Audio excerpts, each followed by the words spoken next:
Whether you're a parent navigating myofunctional disorders or simply curious about optimizing your family's overall health, the Myohacker Podcast is your guide. Hi, I'm Karindy, a speech-language pathologist, myofunctional therapist, and a mom on a mission to bring holistic health to you and your family. Together, we'll explore whole-body connections and integrative solutions. Please subscribe and leave us a 5-star review to help other families discover this important information. Visit myohackerslp.com for free resources and guides. Quick disclaimer: the content shared in this podcast is for information and entertainment purposes only. The views and opinions expressed by the host and guests do not necessarily reflect those of the podcast or its affiliates.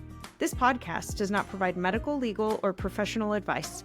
Always consult a professional regarding your circumstances. By listening, you agree that the host and podcast are not responsible for any actions you may take based on the information provided. Now, let's dive into today's episode. Welcome to the Myohacker Podcast. With us today is Casey Masalehdani. Did I say it right? I didn't even practice beforehand. I love it. I love your name. It's so pretty. With Explore Speech, and she is going to share a little bit about the journey of being a speech-language pathologist, myofunctional therapist, feeding therapist, and someone who is in this world, knows these things, and then what it's like to step into that place of being a parent and having that parent hat on and trying things and maybe things not working, which, by the way, that is me. That is a lot of the people that I have on because I think it makes a big difference in the way we provide care, our perspective, the realistic way that we view things. It's a little different when it's actually been our firsthand experience. So, Casey, I'm going to have you first tell us a little bit about your background, where you started, and then tell us about that journey being a mom as a practitioner. Yes, thank you so much for having me on. I'm so thrilled to be here. I'm Casey Masalehdani, speech language pathologist. I'm a mom of 2, and I'm the founder of the Explore Speech Co. I specialize in speech sound disorders, feeding, oromotor dysfunction, and orofacial myofunctional therapy. Okay, wait, where are you at? And tell kind of the surrounding areas with realistic traffic. Like, how can people get to you? Yes. So my private practice is in Rolling Hills Estates, which is in the South Bay area of Los Angeles. So we're local to Manhattan Beach, Hermosa Beach, Redondo, Palos Verdes, and Rolling Hills, the South Bay area.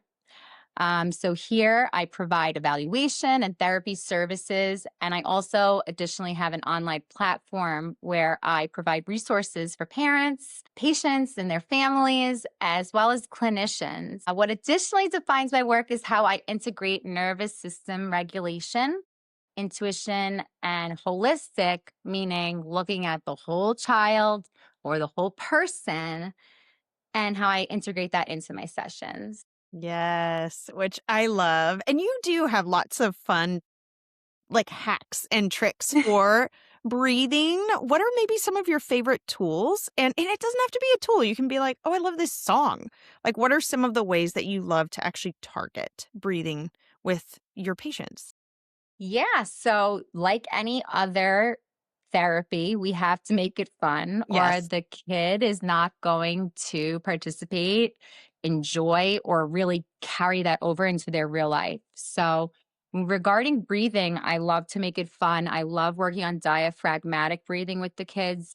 I love teaching them that big word, diaphragmatic. Yeah. And I always say, you're going to tell your friends in school my diaphragm, and you're going to know this big word.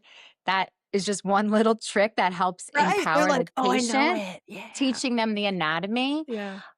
Furthermore, when working on diaphragmatic breathing, my go-to is my breathing bowl. I find that children especially need visuals. So when we have that inhalation and showing, like it's the rib cage filling up with air and the exhalation shrinking back down, I find that to be really helpful and beneficial. Like children, they don't know they have a rib cage. They don't know they could breathe into their back. There's these things missing sometimes. So when you have a toy to pair it with, that makes all the difference. Yes. Yeah, I love singing with my kids. I'm always singing. I love any type of intraoral work. I always pair that with songs. A lot of regular nursery rhymes. I just change the words Oh, to yeah. lips and tongue, things like that. Um, Now, my kids, I've like ruined them for certain songs because they'll be like, those aren't the words. And I'm like, those are mama's words. And this is how we're going to learn to sing this song. They're like, well, what? And I'm like, no, not everyone sings that about chewing. That's just me. right. But, Yes. so you do this, and I know you practice with your kiddos. What are some ways that you bring this home? Which, by the way, guys, it is always hardest to practice with your own children because they're like, your mom. What are you doing? And even though I know you and I both have been doing this forever with our little ones, practicing with our little ones, it still it's just different. And if you're a parent listening, you're not wrong when you're like, it's hard to practice things at home because it is. And that's why we have some tools, strategies, and ways that we make it more fun and make it happen. So how do you do that with your girls?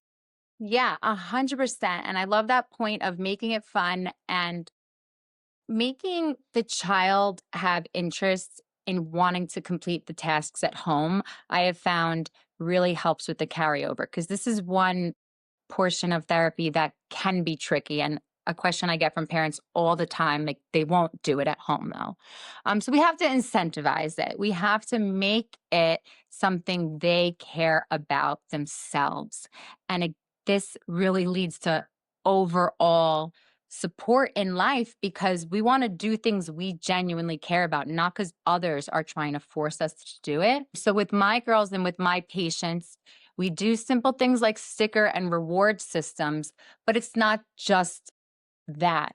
It's the discussion that I want to do this because I know when I clean my nose, I breathe better and I had an awesome sleep. And we have discussions like that. So when we do get the sticker for cleaning our nose or we do get the sticker for completing our exercises, it's not just because mom wants you to. It's because you know that that's helping you overall. And children can understand that and they can see the progress in themselves. We kind of have to help facilitate that, incentivize it, and make it still fun. One thing I am working on with both of my girls is chewing with our lips closed. And of course, sometimes there can be that emotional response where they feel like they're being criticized. And I never want that to be the case. So again, we have these conversations where we're making it a game. And we're saying, okay, for the first 5 minutes of snack time, we're doing our mindful chewing. And our body's going to be so happy that we're chewing with our lips closed because our tummy is going to feel better. We have combos like that. But then we make it a game because they're competitive. So we set the timer 5 minutes. Are they Let's see. competitive with each other or just in general? Like, how would you say that dynamic works? A little bit of both. There They're you go. definitely. So for example, Amelia, the younger one, has had needs more support at home and has had a lot of more direct intervention at home. And my older daughter, Nora, will sometimes feel a little bit left out as though she's getting more of the praise. So there's that bit of competitiveness there. But what we've again worked on is that discussion. Everyone's different. She has different goals. She has different challenges. That's hard for her. I know it seems like I'm praising her right now, but it's because she's going through something more tricky. You're working on this. So this is where I praise you. That's a big thing in our house because a lot of children we don't realize can feel really inferior when maybe one is getting more attention due to more significant differences. Right. So we talk about that a lot at home. Wow. And that calibration of like what might be difficult for one child is so easy for the other. And that's why in that instance, you're giving praise in one case and maybe not praising that exact behavior in the other child because you're like, I know you could do that with your eyes closed and it's not as much of a challenge. So that's where it's tricky of how do you make this so they feel like it's fair, but they also feel like it's motivating. And I think of like my older son, he is so motivated by things like check marks, sticker charts. He loves that. He'll be working for everything to get a check mark. My younger son could care less, but if he can be better at something than his older brother, now he's on board. It's like, okay, so we're going to use that competitiveness. And my Yeah. older son, he's getting a check mark. The other guy, I'm like, yeah, that was great. And he's like, so use that Right. dynamic as you can. Absolutely. And like respecting and understanding that, like, where we are in the sibling, older sibling, younger sibling, like understanding those things are valid feelings, for the child and not just like brushing it off. And that really kind of brings me to that, like having an attuned awareness, like recognizing patterns in the kids over a series of time, seeing it in patients and seeing it in our own children, and being able to hone in and attune ourselves to when there are these subtle shifts, the body language, the behavior, their breathing, their posture. Those are the places where we're a bit of a detective before we want to jump in maybe and make a comment about lips closed. If my daughter's already dysregulated, she's had a hard day, we're not doing the mindful chewing right now. Right. We have to recognize that. It makes me think of like if you come in after having a hard day and maybe your partner's like, what's wrong? That might just be what, turns things off. It's like, no, read the room, read the energy. Where are they at? Do they need some space? It's just, it is common sense, but sometimes it can feel like as a practitioner, well, they've paid for this time. They brought their child in. They brought themselves in.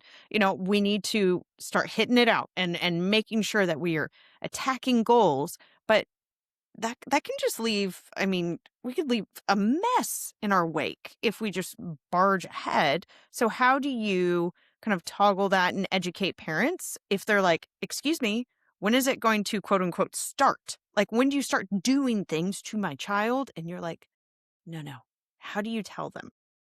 Yeah, such a good question. And honestly, one area that I used to struggle with was, how do I instruct another adult? How Mm-hmm. do I help a mom or dad change their language with their own child when they're the expert in their child? They know their child best, and not wanting to, offend someone or say the wrong thing.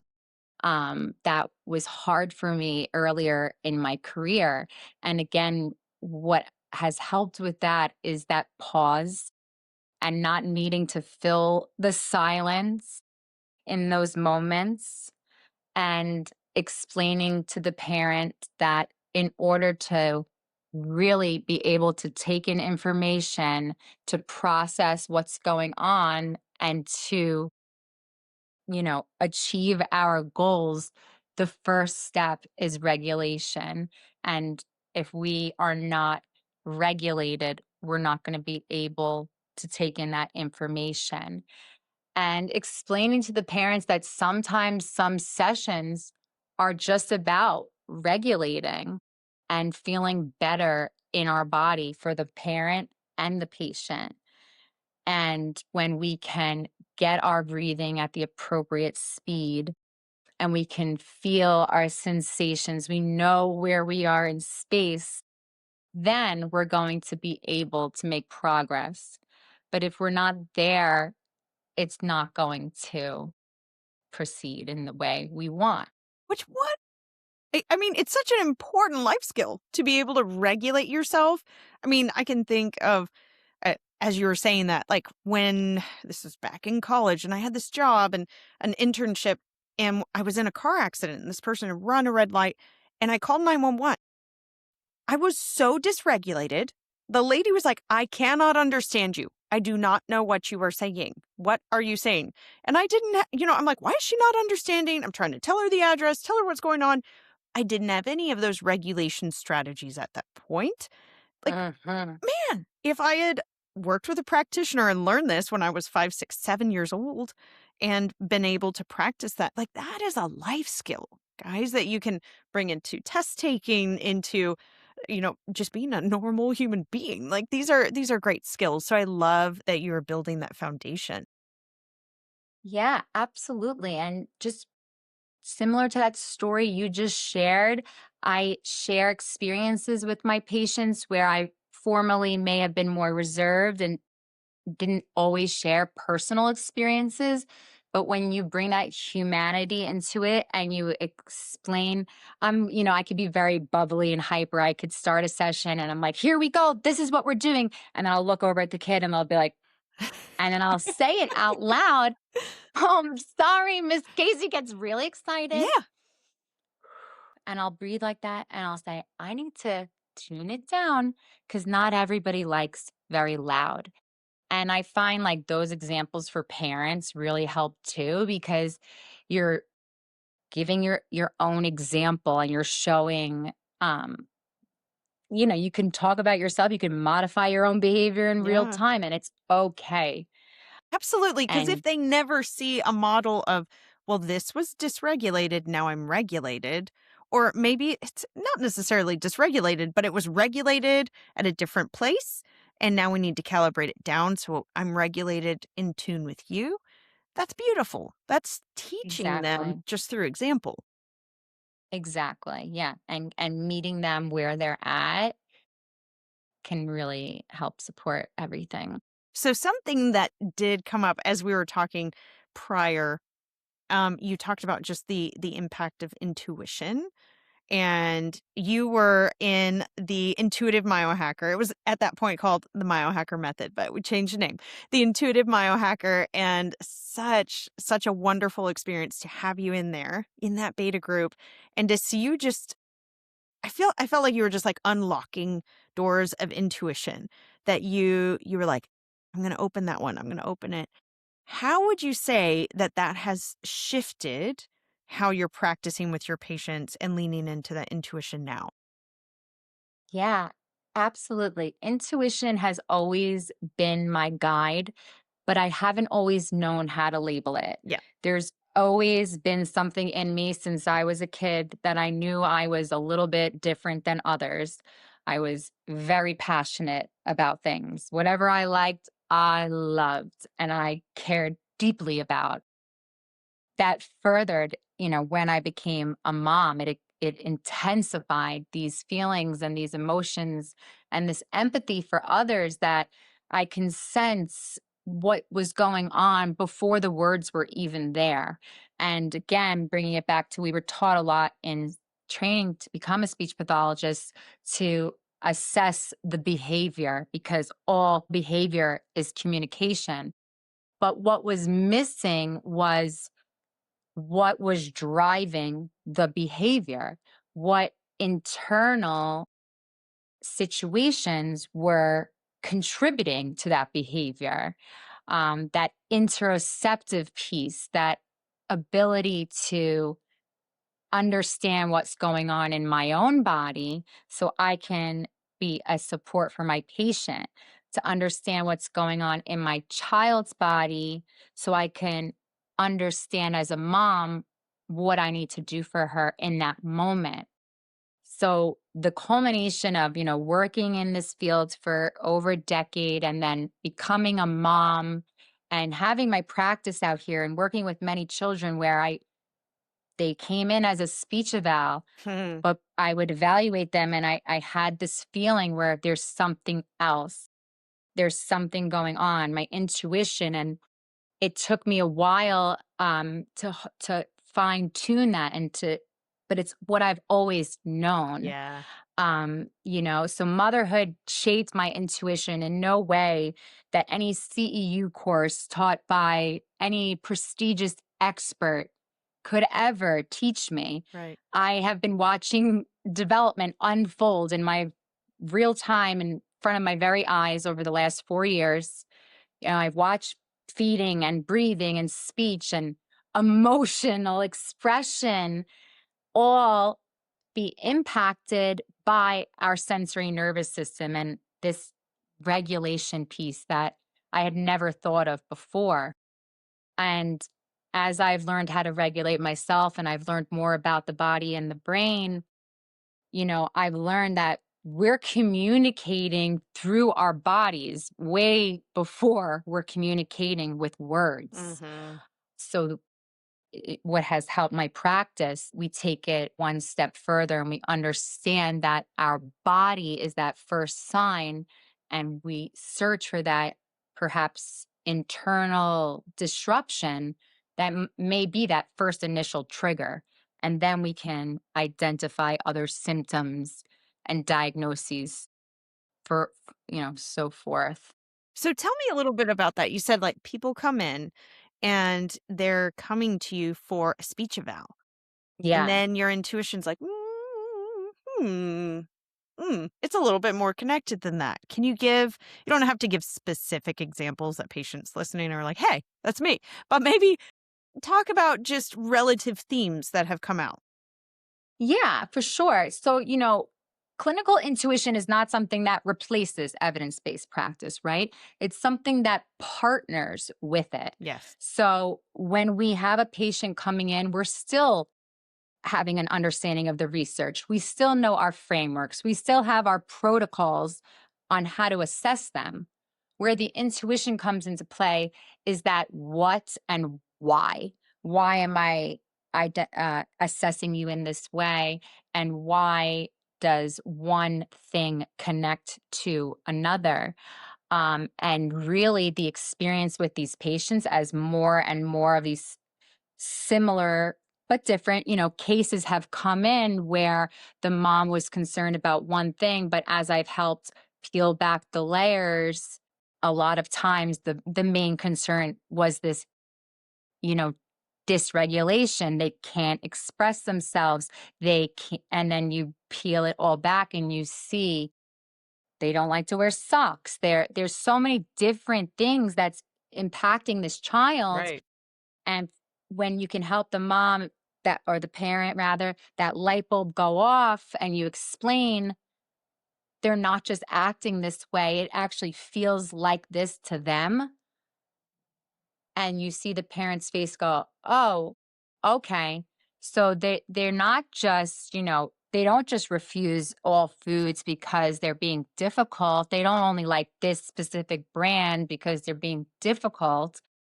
But no, perhaps XYZ. Or with the sensory defensiveness piece, I've had many different situations where a lot of kids are very sensory adverse. So they get very anxious or rigid or locked up with too much touch when it's coming in the face area, the neck, the back of the neck and the head and stuff.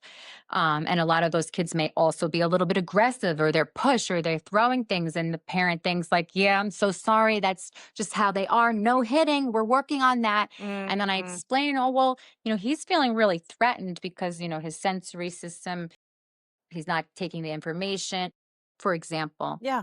And again, the parents, the light bulb goes off and they go, oh, wow, that makes sense. So my kid is not just being aggressive and negative behavior. There's a reason to that. And then when that shifts, that's like such a relief of like, oh, my kid isn't just bad.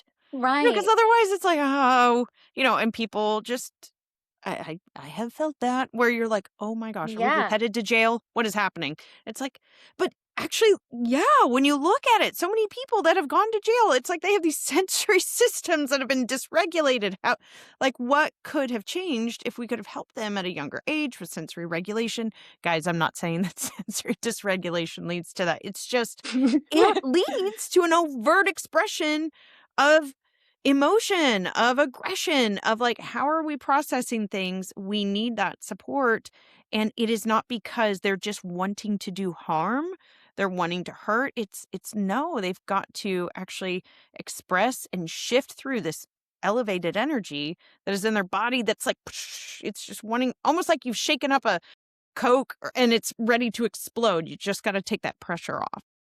Absolutely. And, I think that lends to that as parents, there's a level of shame that we all experience that if our child is not presenting in the way we want, Hmm. we feel like it's our fault.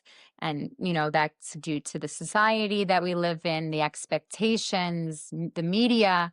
And I think as we dismantle that shame and we take it away and we're a safe place for parents, like we're really shifting that dynamic and changing, the trajectory of the kids' lives. Because if the parent as early on as possible can understand their child on a deeper level and the child's behavior, they can, support them much better than if they are having a belief it's from a different root cause, we'll Right. say. Right. So well, I'm going to ask this question specifically. Before we started the recording, you said this quote and it gave me chills. It was because it just it struck a chord. And you were talking about your own experience with your daughters. And you said, you went through this time when you kind of froze and you're like, oh my gosh. And you were trying all these things. You said, I don't know how to be a parent to a delayed child. That was a thought that you had that you were going through. Take us through that and take us through some of the growth that occurred kind of once you hit that low. Yeah. So, in my experience moving from New York to California, Talk about a I, difference. Woo! That's a big jump. yeah, yes. Um, right after COVID, newly postpartum, across the country, from a tight knit family to just my my husband and my kids. So that was a big change in my life. And my younger child, my daughter Amelia, was experiencing some delays at that time. And it was a really hard time for me because no one likes to see their child suffer. No one likes to know in their heart that there's something contributing to why your child can't thrive, but not being able to figure out what that is. And an additional layer of stress on that was that when it's your profession and you have trained and have a master's degree and additional training in this area, you feel as though you should be able to fix it or be able to, have that as experience and go through it. And in my heart, I always knew no matter what, I would love my child and be able to be her mom, but I wasn't able to mother her in the way that I felt she needed when I couldn't understand what she was really going through. It was my younger child's experience with speech sound development and feeding and oral motor was vastly different than my first child. And everyone's, we know this, every child is different. But for me, I had thought there would be some level of similarity, at least in the developmental progression. So when my younger child is interesting again in grad school, we're honed in on these developmental milestones, what we should be doing and when. And they were like fried into my brain, Right. Scarred. They were seared. seared into my brain. And, when you have one example where my first child was that checklist and at 9 months, was babbling. And I had these notebooks where I would write all the sound combinations Oh, down. I told you I'm a passionate person. love it. I not only loved it as a mom, but I was fascinated by it. I loved watching a consonant and a vowel turn into a word and syllable shapes and so forth. When my younger daughter was not producing bilabial sounds, so for any parents lip together sounds we make with our lips. So BP and M are known as the earlier appearing sounds, right? So my textbook told me she should be making ba, pa, and and she wasn't. And that was just my first driving point into assessing her further because, I started teaching her, okay, mama, I did prompt. I started showing pictures and it wasn't coming. And it wasn't until I took it a step further and realized she had this oral motor dysfunction. She had other situations getting in the way of taking in information. And that's where I needed to start. And when I started looking at it from that way, that's when everything changed. Mm. And we really started to see progress and I was able to help her the way I needed to.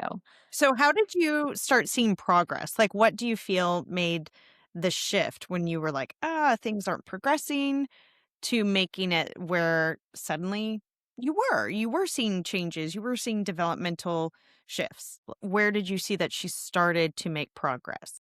Yes. So I firstly sought out help. I had first been trying to do everything on my own. I'm a speech pathologist. I'm her mother. I'm going to fix everything, which you can imagine quickly led to me burning out and driving myself insane. So I started reaching out for other support, other speech pathologists, had some assessments, got her into therapy, and I started to feel myself calmer.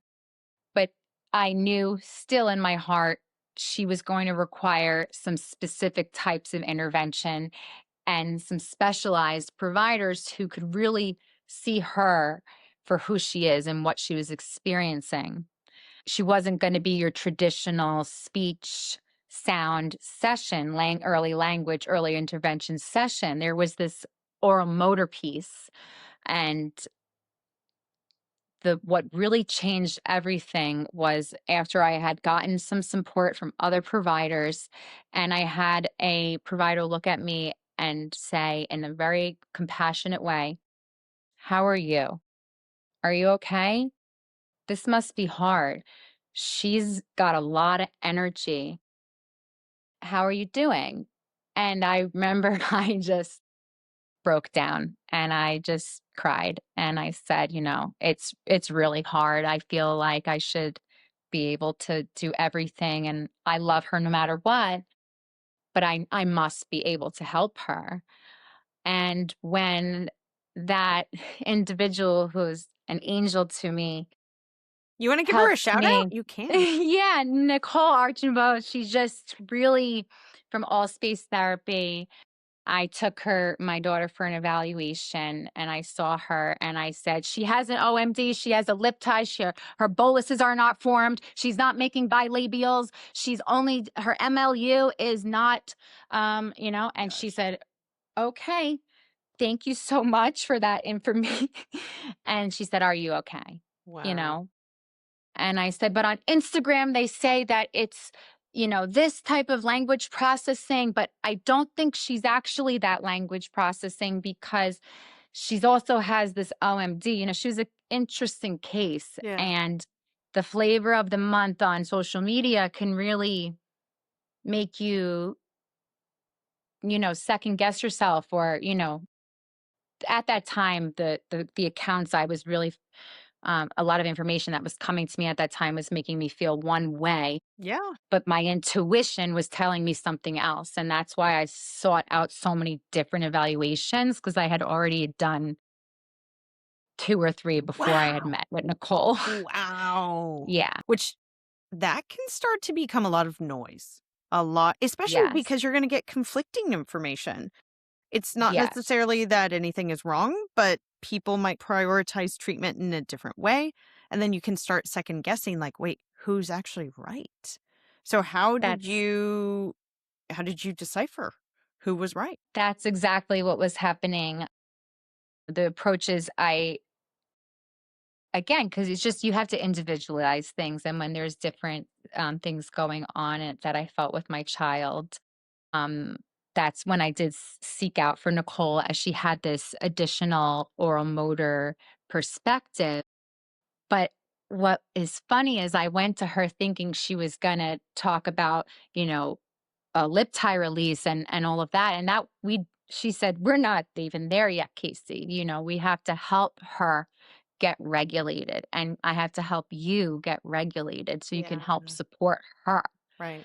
And that's when the light bulb went off. And I realized that no matter how many trainings you do, no matter how many patients you have, or how many followers you have online, it is those real life lived experiences and your inner knowing paired with that evidence-based practice, paired with a deep understanding of the research and a knowledge of the why. But we also need that heart-driven component to bring it all together. So, what are you excited about now that you have? I mean, I'm not saying you're like done. We're never done. As parents, we're never done. So there are still things to do, ways that we can support our kids. But right now, I would say in the past year, you've just been in a trajectory of growth that's been beautiful to see. What are you excited about with this next year? We just opened up 2026. Where do you see the growth happening for you, for your girls, for your business? Like, what lights you up? Yeah, I mean, I am so excited. I don't think I've ever been more excited for a new year to start and to just feel that positivity and blessings. We live in a very turbulent time right now, and many people are suffering, and there's so much uncertainty. However, the only thing we can rely on is ourselves and our inner knowing and that love and that light. And I've found that in myself going through the darkness.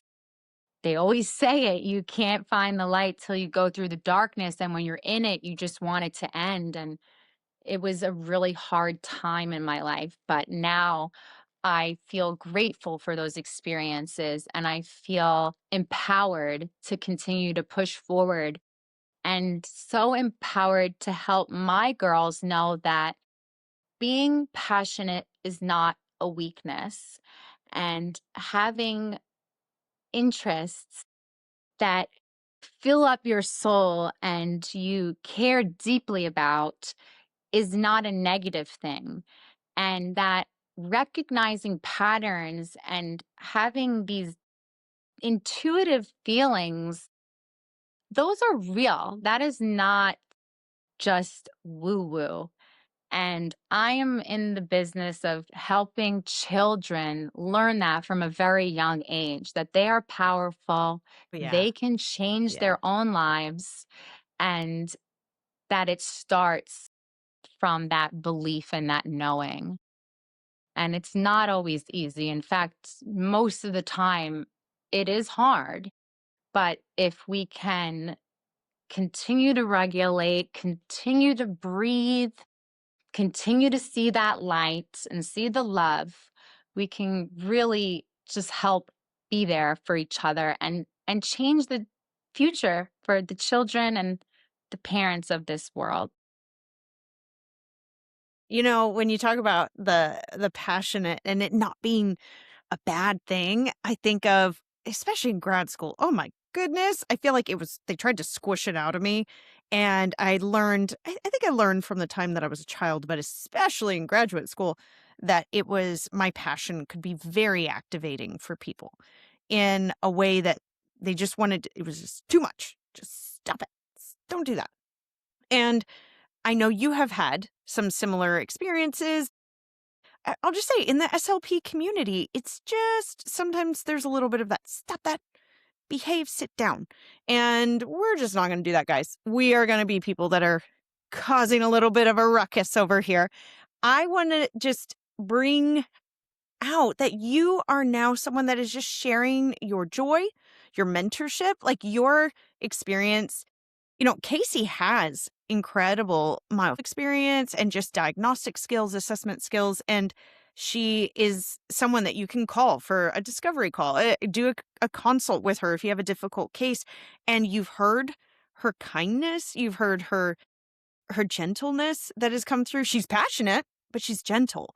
And that is a beautiful thing to have. And so I just want to bring that out because we're not going to be tiptoeing anymore. You have broken through that. And you're in this place of wanting to share your knowledge and your joy and build others up. Because I've just seen you. That's how you are. You want to build others up. So Casey and I are just speaking out. If you're an SLP, let's build each other up because we work with such incredibly wonderful patients who need us to do that for them. But if we're not building ourselves up and each other up, it's going to be hard to pour from an empty cup. So it's very important that we are doing that and establishing that pattern of gently helping and building one another up.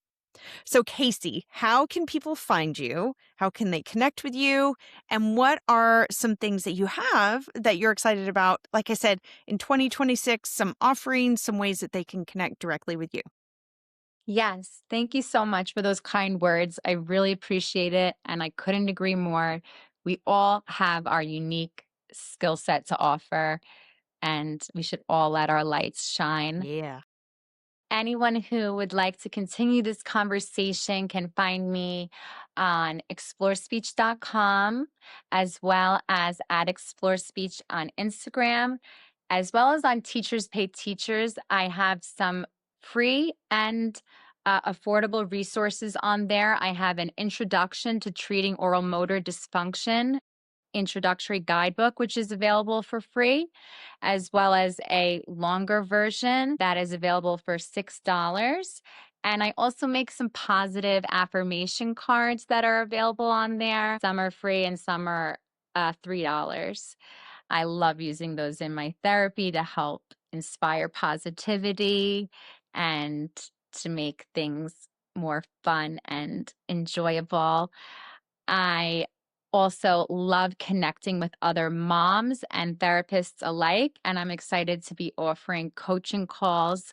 And for anybody who's listening today, if you email me and mention that you heard it on the Myo podcast, I'll be giving a 30-minute discovery call as well as those materials included, all for free. So the first person who perhaps emails me and mentions this podcast, I'll be giving the 30-minute call, the guidebook and the affirmation cards, all for free. Guys, and I would love to connect to, other clinicians and families alike.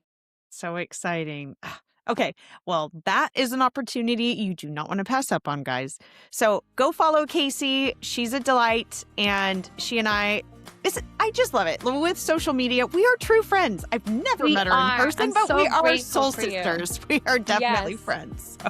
Yes. All right, everyone. Thank you so much for listening. Please follow, share the podcast. Let's get this information out to families who need it because it makes a difference. Have an amazing day. I hope you have enjoyed this episode of the Myohacker Podcast.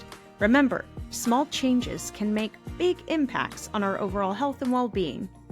If you enjoyed this episode, please take a moment to rate and review wherever you get your podcasts. This way, more families will learn about this important information and we can make a bigger impact. Head on over to myohackerslp.com for in-depth resources and guides. You can also join me on Instagram at myohackerslp for bonus content and demos. And if you have questions or topic suggestions for future episodes, send me a message. I would love to hear from you. Until next time, let's biohack myofunctional health as myohackers who change the world through intentional action and connection and breathing. Quick disclaimer reminder. The content shared in this podcast is for informational and entertainment purposes only.